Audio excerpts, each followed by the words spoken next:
இன்றைய முக்கிய செய்திகள். ஈரான் போரிலிருந்து அமெரிக்க படைகளை திரும்ப பெற வலியுறுத்தும் தீர்மானம் நிறைவேற்றம்.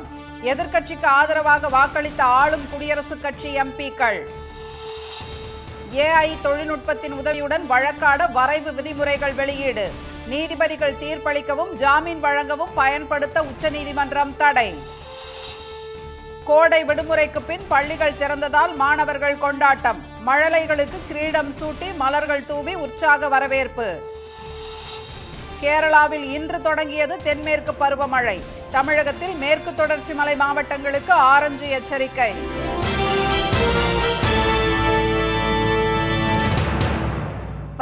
வணக்கம்.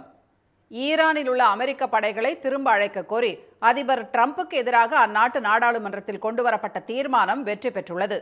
ஈரான் அணுசக்தி திட்டங்களை முன்வைத்து அந்நாட்டின் மீது அமெரிக்காவும் இஸ்ரேலும் இணைந்து கடந்த பிப்ரவரி மாத இறுதியில் தாக்குதலை தொடங்கின. இதில் ஈரான் உச்சத்தலைவர் கமேனி உள்ளிட்ட ஏராளமானோர் உயிரிழந்தனர். பதிலடியாக வளைகுடா நாடுகளில் உள்ள அமெரிக்க ராணுவ தளங்களை குறிவைத்து ஈரான் ராணுவம் நடத்திய தாக்குதலில் அவை கடுமையாக சேதமடைந்தன. இதையடுத்து கடந்த ஏப்ரல் மாதம் தற்காலிக போர் நிறுத்தம் செய்யப்பட்டு பாகிஸ்தானில் நடைபெற்ற பேச்சுவார்த்தையில் எந்த முடிவும் எட்டப்படவில்லை. ஆனால் அதிகாரப்பூர்வமற்ற பேச்சுவார்த்தை தொடர்ந்து நடந்து வருகிறது. அதில் இந்த வாரம் இறுதிக்குள் முடிவு எட்டப்படலாம் என்று வாஷிங்டனில் செய்தியாளர்களிடம் பேசிய ட்ரம்ப் நம்பிக்கை தெரிவித்தார். இறுதி ஒப்பந்தம் எட்டப்பட்டவுடன் ஈரானில் உள்ள யுரேனியம் கைப்பற்றப்பட்டு அழிக்கப்படும் என்றும் ட்ரம்ப் தெரிவித்தார். இதனிடையே ஈரான் போரில் ஈடுபட்டுள்ள அமெரிக்க படைகளை திரும்ப பெற வலியுறுத்தி அமெரிக்க பிரதிநிதிகள் சபையில் கொண்டுவரப்பட்ட தீர்மானம் வெற்றி பெற்றது. நாடாளுமன்ற அனுமதி இல்லாமல் ஈரான் மீது போர் தொடுக்கப்பட்டிருப்பதாக எதிர்க்கட்சியான ஜனநாயக கட்சி கொண்டு வந்த இந்த தீர்மானம் ஆளும் குடியரசுக் கட்சியைச் சேர்ந்த 4 எம்பிக்களின் ஆதரவோடு வெற்றி பெற்றுள்ளது. தீர்மானத்துக்கு ஆதரவாக 215 பேரும் எதிராக 208 பேரும் வாக்களித்தனர். அமெரிக்க போர் அதிகார சட்டத்தின்படி அந்நாட்டு ராணுவத்தை போரில் ஈடுபடுத்தும் போது 60 நாட்களுக்குள் நாடாளுமன்ற அனுமதியை பெறுவது விதிமுறையாகும். தற்போது பிரதிநிதிகள் சபையில் நிறைவேற்றப்பட்ட தீர்மானம் அடுத்ததாக அமெரிக்க செனட்டில் நிறைவேற்றப்பட வேண்டும். அவ்வாறு நிறைவேறினாலும் அதை அதிபர் ட்ரம்ப் தனது வீட்டோ அதிகாரத்தின் மூலம் ரத்து செய்ய முடியும் என்பதால் தற்போதைய சூழலில் பெரிய மாற்றம் எதுவும் இருக்காது. இதனிடையே ஹிஸ்புல்லா தீவிரவாதிகளை ஒடுக்க லெபனான் மீது நடத்திய தாக்குதலை நிறுத்த இஸ்ரேல் ஒப்புக்கொண்டதை தொடர்ந்து இரு நாடுகளுக்கும் இடையே அமெரிக்காவில் ஒப்பந்தம் கையெழுத்தானது. இந்நிலையில் குவைத் விமான நிலைய தாக்குதல் அங்குள்ள பேட்ரியாட் ஏவுகணை தடுப்பு கருவி பழுதானதால் நடந்தது என ஈரான் கூறியிருந்த நிலையில் அது ஈரான் ட்ரோன்களால் தாக்கப்படும் காட்சிகளை குவைத் வெளியிட்டுள்ளது.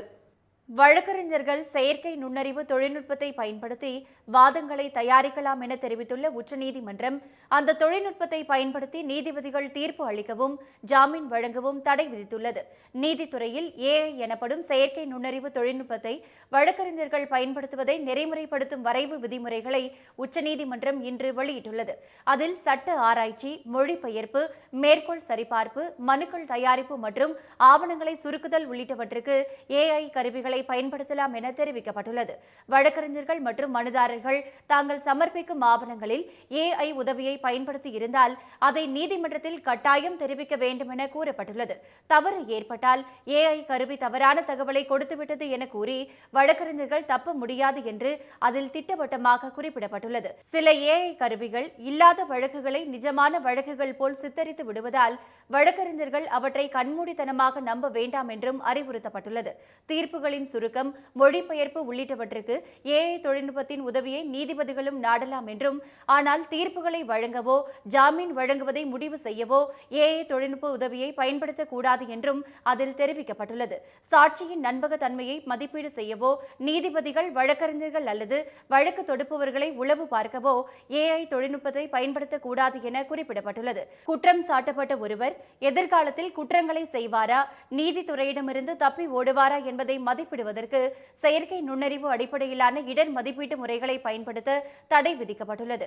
இந்த நெறிமுறைகள் நாடு முழுவதும் உள்ள உயர் நீதிமன்றங்கள், மாவட்ட நீதிமன்றங்கள், தீர்ப்பாயங்கள் மற்றும் சட்ட ஆணையங்கள் அனைத்துக்கும் பொருந்தும் என்று வரைவு விதிமுறைகளில் தெரிவிக்கப்பட்டுள்ளது. இந்த புதிய வரைவு விதிகள் குறித்து இம்மாதம் 20ஆம் தேதி வரை பொதுமக்கள் கருத்து தெரிவிக்கலாம் எனவும் கூறப்பட்டுள்ளது. தமிழ்நாட்டில் கோடை விடுமுறை முடிந்து பள்ளிகளுக்கு வந்த குழந்தைகளை ஆசிரியர்கள் வரவேற்றனர். கடந்த ஏப்ரல் 17ஆம் தேதியிலிருந்து பள்ளிகளுக்கு கோடை விடுமுறை விடப்பட்ட நிலையில் 49 நாட்களுக்கு பின்னர் இன்று பள்ளிகள் திறக்கப்பட்டன. திருவண்ணாமலை மாவட்டம் செய்யாறு அருகே மேனல்லூர் அரசு மேல்நிலைப் பள்ளியில் சிவப்பு கம்பளம் விரித்து மேளதாளங்கள் முழங்க மாணவர்களுக்கு வரவேற்பு அளிக்கப்பட்டது. பட்டுக்கோட்டை அரசு மாதிரி மேல்நிலைப் பள்ளியிலும் புதிதாக சேர்ந்த மாணவர்களை நாதஸ்வரம் ஒலிக்க ஆசிரியர்கள் ஊர்வலமாக அழைத்து வந்தனர்.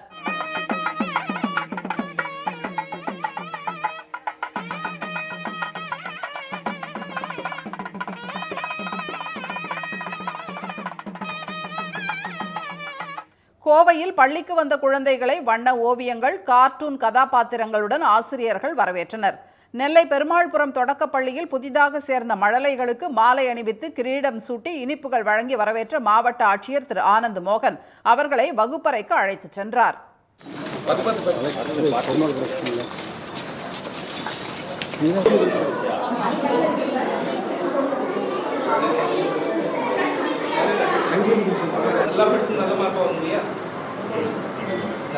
திண்டுக்கல் அடுத்த செட்டிநாயக்கன்பட்டி மேல்நிலைப் பள்ளிக்கு வந்த மாணவர்களை மாவட்ட முதன்மை கல்வி அதிகாரி திருமதி உஷா மற்றும் ஆசிரியர்கள் பேருந்து நிறுத்தத்திற்கே சென்று சந்தனம், குங்குமம் வைத்து வரவேற்றனர்.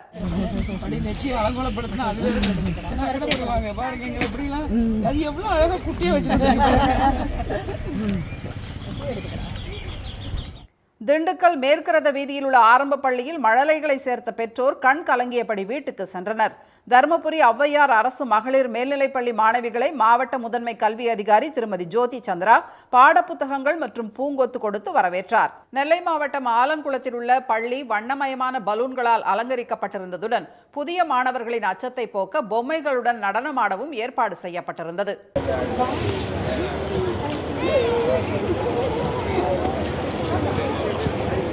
பள்ளிகள் திறக்கப்பட்டதை அடுத்து 5ஆம் வகுப்பு வரை பயிலும் மாணவர்களுக்கு கடந்த திமுக ஆட்சி செயல்படுத்தி வந்த காலை உணவு திட்டத்தின் கீழ் உணவு வழங்கப்பட்டது.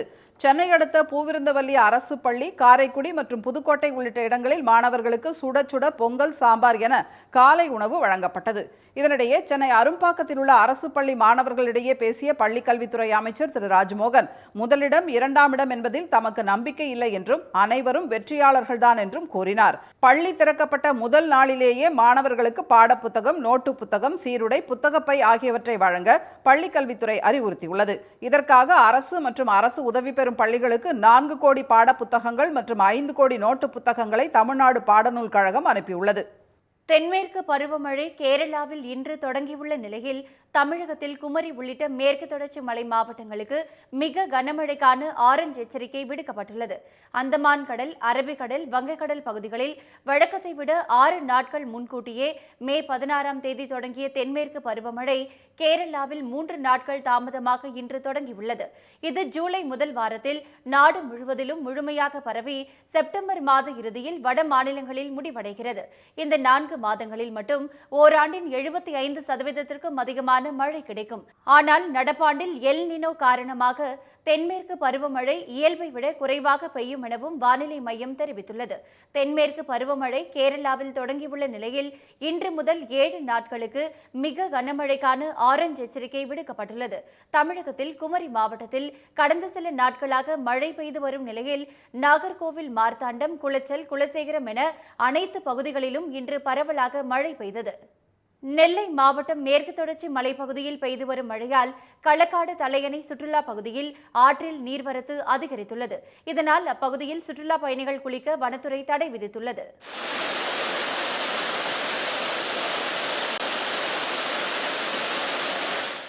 இதனிடையே குமரி மாவட்டத்திற்கு இன்று முதல் 5 நாட்களுக்கும், நெல்லை, நீலகிரி, கோவை மாவட்டங்களுக்கு நாளையும் மிக கனமழைக்கான ஆரஞ்ச் எச்சரிக்கை விடுக்கப்பட்டுள்ளது.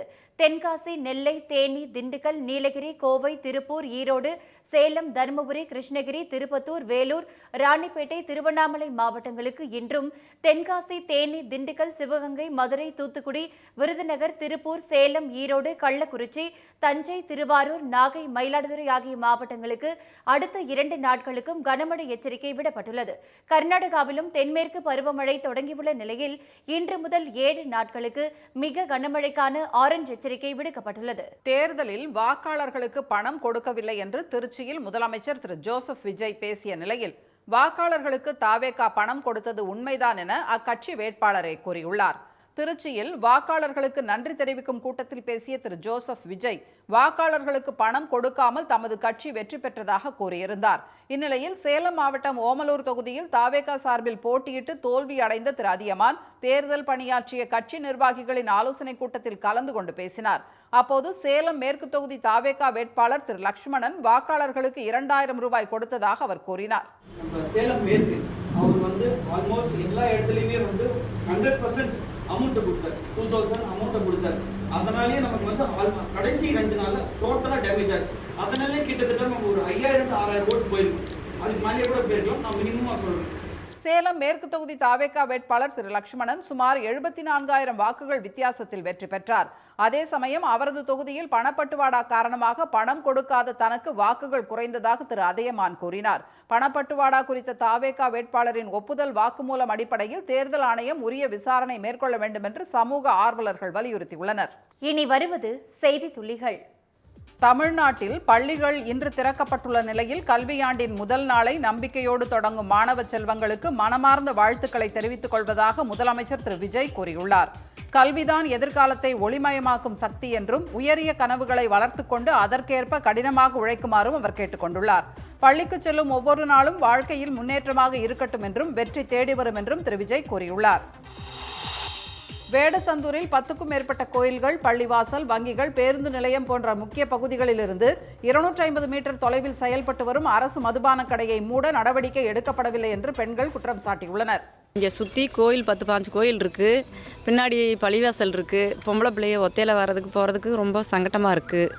குடிச்சிட்டு அந்த இடத்துல ரொம்ப அராஜகம் பண்ணுறாங்க. வண்டி வந்தாலும் ஒதுங்க மாட்டேன்றாங்க. பொம்பளை பிள்ளைய வண்டியில் போனாலும் அங்கேயே நின்றுக்கிறாங்க. பொம்பளை பிள்ளைய நைட்டில் மில்லுக்கு போயிட்டு வர்றாங்க, வேலைக்கு போயிட்டு வராங்க, ஆஸ்பத்திரிக்கு போகணும் வரணும். ஒரு டீ கடையில் வேலை பார்த்து, ஒரு ஹோட்டல் கடையில் எங்கனையோ ஒரு பக்கம் வேலை பார்த்துட்டு வரும்போது ரொம்ப பிரச்சனை கொடுக்குறாங்க. அங்கே நான் குடிச்சுவிட்டு ஒதுங்க மாட்டேன்றாங்க. அதே மாரி சொன்னோம்னா நீங்கள் ஓரமாக போங்க, ஒதுங்கி போங்கன்னு தான் மிரட்டுறாங்க.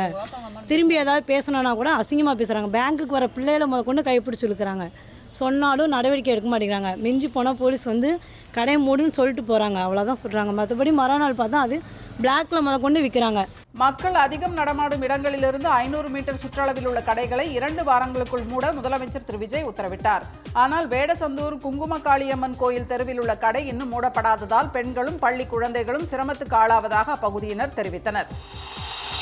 திருவண்ணாமலையில் பேருந்து நிலையம் அருகே உள்ள தண்டவாளத்தை ஆபத்தான முறையில் பள்ளி மாணவர்கள் கடக்க வேண்டியிருப்பதாக பெற்றோர் புகார் தெரிவித்துள்ளனர். திருவண்ணாமலையை சுற்றியுள்ள கிராமங்களிலிருந்து வரும் மாணவர்கள் புதிய பேருந்து நிலையத்தில் இறக்கிவிடப்படுகின்றனர்.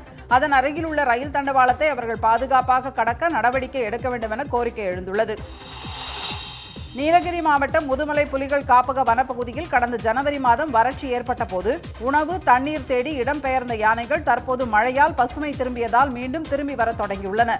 மசினகுடி தெப்பக்காடு சாலை ஓரத்தில் குட்டியுடன் நீர் அருந்திய யானைகளை சுற்றுலா பயணிகள் கண்டு ரசித்தனர். மத்திய அரசால் அடுத்த மாதம் அமல்படுத்தப்பட உள்ள 125 நாள் வேலை உத்தரவாத திட்டத்திற்காக தமிழகத்திற்கு ஒதுக்கீடு செய்யப்படும் நிதியின் அளவு 3923 கோடி ரூபாயாக குறைக்கப்பட்டிருப்பது பெரும் அநீதி என பாமக தலைவர் திரு அன்புமணி கண்டனம் தெரிவித்துள்ளார். நாடு முழுவதுக்கும் 95,692 கோடி ரூபாய் நிதி ஒதுக்கீடு செய்யப்பட்டுள்ள நிலையில் தமிழ்நாட்டுக்கான ஒதுக்கீடு வெறும் 4.09% மட்டும்தான் என அவர் குறிப்பிட்டுள்ளார். தமிழ்நாட்டின் உரிமைகளை பறிக்கும் வகையிலான இந்த முடிவை மாநில அரசு ஏற்றுக்கொள்ளக்கூடாது என்று திரு அன்புமணி கேட்டுக் கொண்டுள்ளார். ஸ்டெர்லைட் நாசகார நச்சு ஆலையை மீண்டும் வேறு வடிவத்தில் தூத்துக்குடியில் நிர்மாணிக்க வேதாந்தா குழுமம் முயற்சி செய்வதாக மதிமுக பொதுச் செயலாளர் திரு வைகோ எச்சரித்துள்ளார். தமிழ்நாட்டில் தாமிர உற்பத்தி ஆலையை தொடங்க அரசிடம் வேதாந்தா குழுமம் அனுமதி பெற முயற்சிப்பதாக கிடைத்த செய்தி அதிர்ச்சி அளிப்பதாக கூறியுள்ள அவர் இதை தமிழக அரசு ஒருபோதும் அனுமதிக்க கூடாது என்று வலியுறுத்தியுள்ளார். காவிரி நீர்பிடிப்பு பகுதியில் மழை குறைந்ததால் காவிரியில் தொடர்ந்து நீர்வரத்து சரிந்து வருகிறது. தமிழ்நாடு மற்றும் கர்நாடகாவில் காவிரி நீர்பிடிப்பு பகுதிகளில் தொடர் மழை காரணமாக 2 நாட்களுக்கு முன்பு தமிழக எல்லையான பிலிகுண்டுலுவுக்கு நீர்வரத்து வினாடிக்கு 5000 கனஅடியாக அதிகரித்தது. தற்போது மழை குறைந்துள்ளதால் நீர்வரத்து 2வது நாளாக குறைந்து வினாடிக்கு 4000 கனஅடியிலிருந்து வினாடிக்கு 2000 கனஅடியாக சரிந்துள்ளது. நீர்வரத்து குறைந்தாலும் ஒகேனக்கல் அருவிகளில் தண்ணீர் ஆர்ப்பரித்து கொட்டுவது ரம்யமான காட்சியாக உள்ளது. கேரளத்தில் இன்று பருவமழை தொடங்குவதால் நீர்வரத்து மீண்டும் அதிகரிக்கும் என எதிர்பார்க்கப்படுகிறது. இன்றைய வர்த்தக முடிவில் மும்பை பங்குச்சந்தை குறியீட்டு எண் சென்செக்ஸ் பெயரளவில் 14 புள்ளிகள் அதிகரித்து 74,360 புள்ளிகளாக இருந்தது. தேசிய பங்குச்சந்தை குறியீட்டு எண் நிஃப்டி 11 புள்ளிகள் உயர்ந்து 23,416 புள்ளிகளாக நிறைவடைந்தது. சென்னையில் இன்று ஆபரண தங்கத்தின் விலை சவரனுக்கு 160 ரூபாய் குறைந்து ஒரு சவரன் 1,15,840 ரூபாயாகவும் ஒரு கிராம் 14,480 ரூபாயாகவும் உள்ளது. வெள்ளி விலை கிராமுக்கு 5 ரூபாய் குறைந்து ஒரு கிராம் 285 ரூபாயாக உள்ளது. மீண்டும் இன்றைய முக்கிய செய்திகள். ஈரானில் உள்ள அமெரிக்க படைகளை திரும்ப அழைக்க கோரி அதிபர் டிரம்புக்கு எதிராக அமெரிக்க நாடாளுமன்றத்தில் கொண்டுவரப்பட்ட தீர்மானம் வெற்றி பெற்றுள்ளது. வழக்கறிஞர்கள் செயற்கை நுண்ணறிவு தொழில்நுட்பத்தை பயன்படுத்தி வாதங்களை தயாரிக்கலாம் என தெரிவித்துள்ள உச்சநீதிமன்றம் அதை பயன்படுத்தி நீதிபதிகள் தீர்ப்பளிக்கவும் ஜாமீன் வழங்கவும் தடை விதித்துள்ளது. தென்மேற்கு பருவமழை கேரளாவில் இன்று தொடங்கியுள்ள நிலையில் தமிழகத்தில் குமரி உள்ளிட்ட மேற்கு தொடர்ச்சி மலை மாவட்டங்களுக்கு மிக கனமழைக்கான ஆரஞ்சு எச்சரிக்கை விடப்பட்டுள்ளது. இத்துடன் இந்த செய்திகள் நிறைவடைகின்றன. மீண்டும் சன் டிவியில் செய்திகள் காலை 7:30 மணிக்கு. செய்திகளை உடனுக்குடன் தெரிந்து கொள்ள QR கோடை ஸ்கேன் செய்து சன் நியூஸ் வாட்ஸ்அப் சேனலில் இணைந்திருங்கள். வணக்கம். வணக்கம்.